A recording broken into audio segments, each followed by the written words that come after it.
Bonjour à tous et bienvenue sur la chaîne Biologie sans frontières.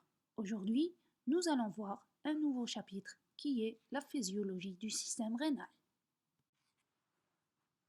En cette première partie, nous allons développer quelques notions générales sur le système urinaire. Comme on le constate, l'appareil urinaire est constitué de deux reins qui sécrètent et excrètent l'urine.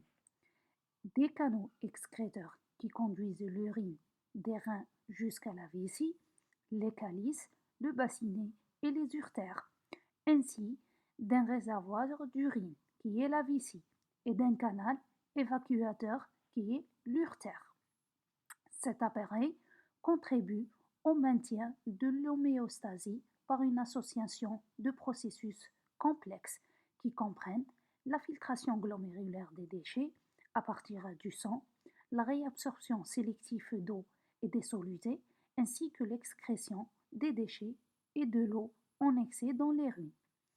Il remplit également par le biais des reins des fonctions endocrines essentielles au bon fonctionnement de l'organisme en synthétisant diverses hormones telles que la rénine qui entre dans la régulation de la pression artérielle, les érythropoïétines qui régulent la production et la maturation des globules rouges, ainsi que les prostaglandines et les calliéchirines, et l'hydrolyse de la vitamine D afin de permettre son activation.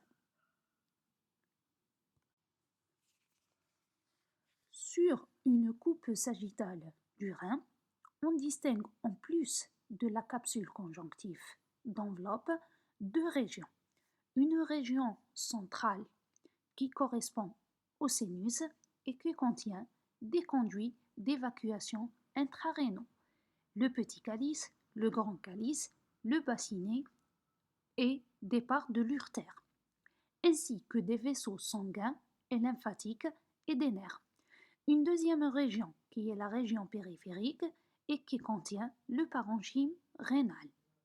Ce parenchyme rénal se divise grossièrement en deux zones de coloration et de topographie différentes.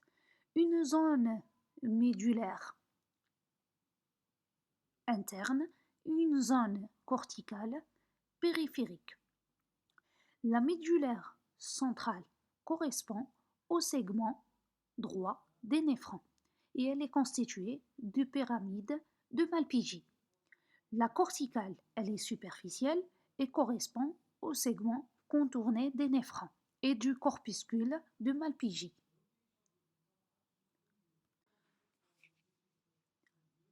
Le néphron représente l'unité fonctionnelle du rein.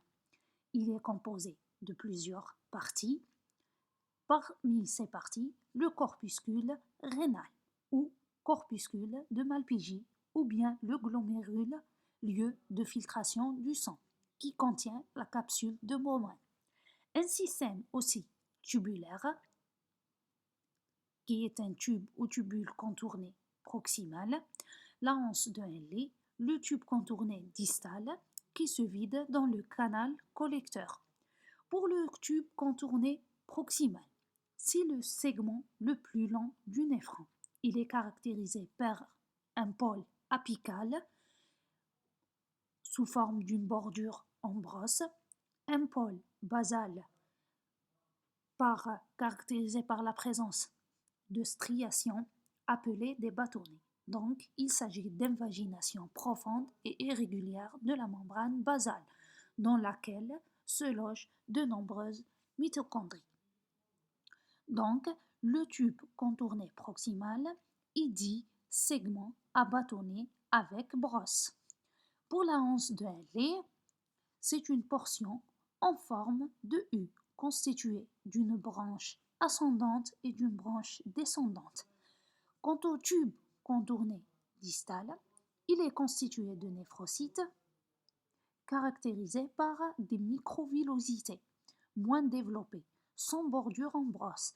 Donc, le tube contourné distal est dit un segment à bâtonnet sans brosse. Pour le tube collecteur, sa structure est généralement simple caractérisé par un épithélium cubique à l'origine, puis cylindrique dans les canaux papillaires. On note un aspect clair des cellules avec une membrane basale nette, ainsi qu'une condensation cytoplasmique superficielle. Juste une note que j'ajoute, l'appareil juxtaglomérulaire est une petite structure située au pôle vasculaire du corpuscule rénal et elle est composée de trois éléments. Les cellules granuleuses de l'artériole afférente et la moindre degré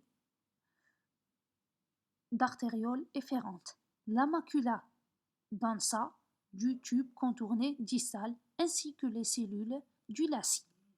Le rôle de l'appareil juxtaglomérulaire, c'est l'autorégulation de la filtration glomérulaire et la régulation de la pression sanguine grâce à la synthèse de la rénine qui stimule la production par le foie d'angiotensine qui elle-même stimule la sécrétion d'aldostérone dont l'action s'exerce au niveau du tube contourné distal. On peut diviser les fonctions du rein en deux grands groupes. La fonction exocrine, c'est la formation de l'urine, ainsi que la fonction endocrine. On commence par la formation de l'urine définitive. Elle se fait par un double mécanisme de filtration glomérulaire et de réabsorption et sécrétion tubulaire.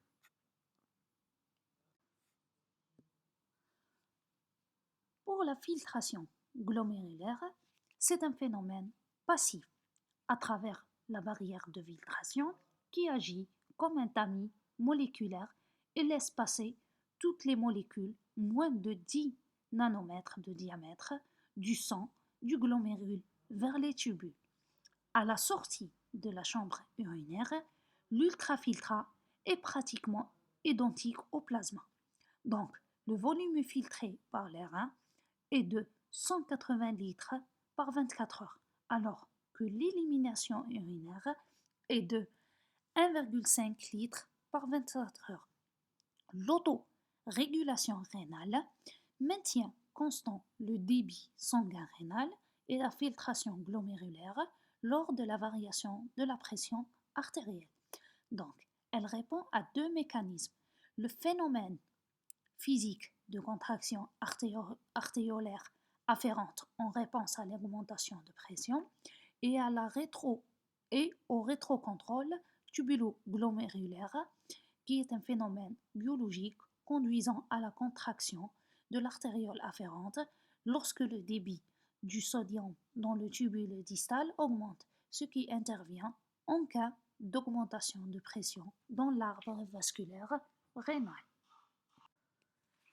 Pour la deuxième phase de réabsorption et sécrétion, elle consiste à la transformation de l'urine primitive a lieu dans les tubes par les mécanismes de réabsorption et de sécrétion.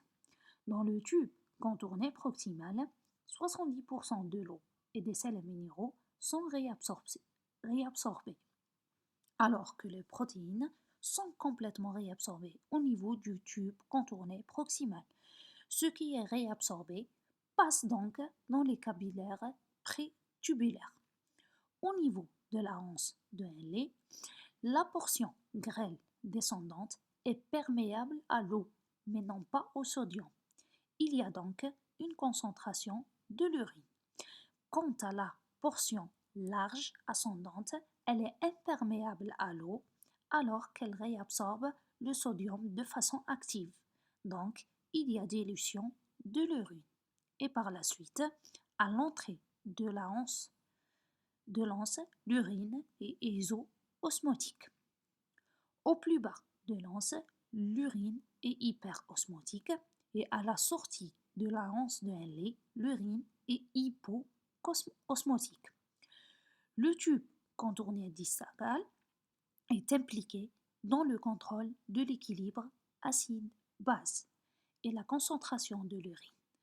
Il y a réabsorption active du sodium contenu dans l'urine du lié avec excrétion du potassium. Il y a également réabsorption d'ions de bicarbonate et excrétion d'ions d'H+, ce qui conduit à l'acidification de l'urine. Le tube collecteur intervient dans la concentration finale de l'urine par la réabsorption de l'eau. Cette réabsorption est sous la dépendance de l'ADH. Pour la deuxième fonction du rein, qui est la fonction endocrine, il y a la sécrétion de l'arénine par les cellules granuleuses de l'appareil juxtaglomérulaire. L'arénine va agir sur l'angiotensinogène qu'elle transforme en angiotensine 1. Celui-ci est transformé par une enzyme de conversion en angiotensine 2, qui est un agent vasoconstricteur et qui stimule la sécrétion de l'aldostérone. Pour la sécrétion de l'érythropoïétine, donc l'érythropoïétine induit la production des érythrocytes au niveau de la moelle osseuse. Ainsi, un autre rôle, c'est la transformation de la vitamine D. Une enzyme des cellules tubulaires proximales transforme la vitamine D inactive en vitamine D active. Un autre rôle, c'est la sécrétion des prostaglandines. Merci beaucoup et je vous dis à très vite pour une nouvelle vidéo sur Biologie sans frontières. N'oubliez pas de vous abonner à ma chaîne et d'activer la cloche de notification pour recevoir les nouvelles vidéos.